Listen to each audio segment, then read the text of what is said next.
Samsung M51। বন্ধুরা, আজকে একটা মোবাইল এসে স্যামসাং M51 চার্জিংয়ের প্রবলেম বলছে, কখনো চার্জ হচ্ছে কখনো হচ্ছে না। মোবাইলটা খুলে নিলাম, খুলে নেওয়ার পর দেখছি পাতায় যখন চাপ দিচ্ছি চার্জ হচ্ছে। তো বুঝতে পারলাম যে এটা কানেক্টারের প্রবলেম আছে। কানেক্টার না চেঞ্জ করে ওইখানে পাতাও না চেঞ্জ করে মোটামুটি জাম্পার করে দিলে ঠিক হয়ে যাবে। তো ওটাই দেখতে পাচ্ছ, জাম্পারটা করে দিলাম। করে দিলে আশা করি আর লুজ কানেকশন মারবে না। এবার ব্লেড দিয়ে পাতাতে স্ক্র্যাচ করে নেব।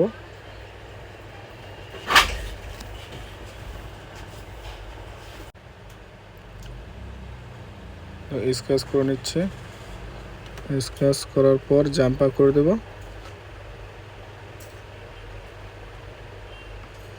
ভিডিওটা বড় এবার জন্য একটু ফাস্ট করে দিলাম।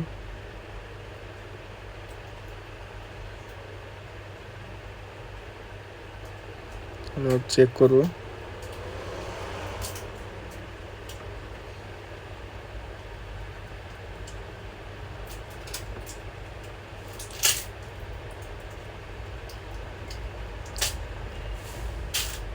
চার্জিং সিম্বল চলে এলো, আর লুজ কানেকশন নাই। এবার আচ্ছা দেখো, ভালো হবে, অ্যাম্পিয়ার নিচ্ছে, কোনো অসুবিধা নেই।